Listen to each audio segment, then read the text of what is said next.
सतनाम साक्षी। आचार्य श्री सद्गुरु स्वामी टेऊराम जी महाराज का एक भक्त था मूलो मस्त, जो बड़ा ही सीधा साधा और भोला भाला, जिसमें किसी प्रकार का कोई छल कपट अभिमान नहीं। निर्धन गरीब था पर विचार भावों का बहुत अमीर।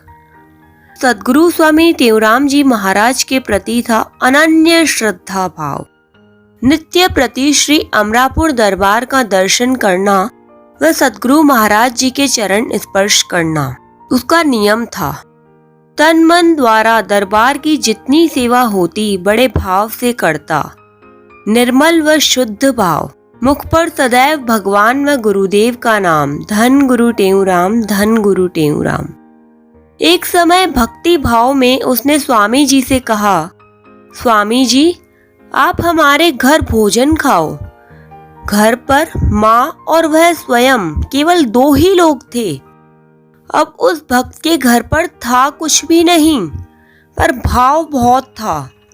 स्वामी जी ने कहा, भाई हमारे साथ तो बहुत संत महात्मा हैं। उसने कहा, स्वामी जी बिस्कुट खाओ, पानी पियो, कुछ भी खाओ, बस एक बार आप हमारे घर पर आओ। स्वामी जी ने भी उस भोले भाले भक्त का प्रेम देखकर कहा, चलो हम कल तुम्हारे घर भोजन खाएंगे। वह भक्त खुशी से गदगद हो गया। घर में कुछ भी न होते हुए भी कोई चिंता नहीं। उसे खुशी थी तो सिर्फ इस बात की कि स्वामी जी मेरे घर आएंगे। अब देखो भक्त का मान रखने के लिए भगवान कैसी लीला करते हैं। उसके घर जाने से ठीक एक दिन पूर्व उसके पास एक सेठ साहूकार आया और उस भक्त को पैसे व राशन सामग्री देकर कहा, हमने सुना है कल आपके घर संतों का भोजन भंडारा है, तो संतों का भंडारा मेरी तरफ से कर देना। कौन समझे ऐसे दिव्य महापुरुषों की विचित्र लीला को।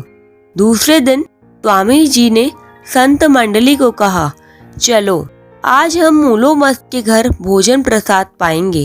संतों ने कहा, स्वामी जी उस मस्त के पास कुछ भी नहीं है, आपने उसके घर भोजन कैसे मान लिया। अब कौन समझे अंतर्यामी आचार्य श्री की लीला को। आचार्य श्री ने कहा, जिसके घर पर हम भोजन पाएंगे वहाँ पहले ही भगवान ने इंतजाम कर दिया है। आज हम उसी मूलो मस्त के घर पर ही भोजन पाएंगे। स्वामी जी की आज्ञा से संत मंडली पहुंची मूलो मस्त के घर। उस गुरु भक्त की प्रसन्नता का कोई ठिकाना नहीं। रास्ते में जय जयकार करने लगा, पुष्पों की वर्षा करने लगा, घूमने नाचने लगा, गाने लगा, धन गुरु टेऊराम, धन गुरु टेऊराम, सतनाम साक्षी। सभी संत महात्माओं को बड़े स्नेह भाव, आदर सम्मान के साथ घर पर लेकर आया और बड़े ही प्रेम भाव से सेवा करके भोजन प्रसाद खिलाया। और तो और भोजन में भी अनेक प्रकार के व्यंजन। ये सब तो ठीक, पर पास पड़ोस में भी सभी को भोजन प्रसाद खिलाया।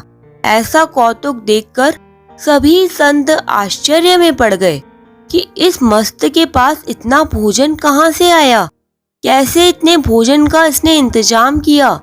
ऐसी अचरजमय लीला देखकर सब आश्चर्यचकित रह गए। कौन समझे महापुरुष की दिव्य लीला को।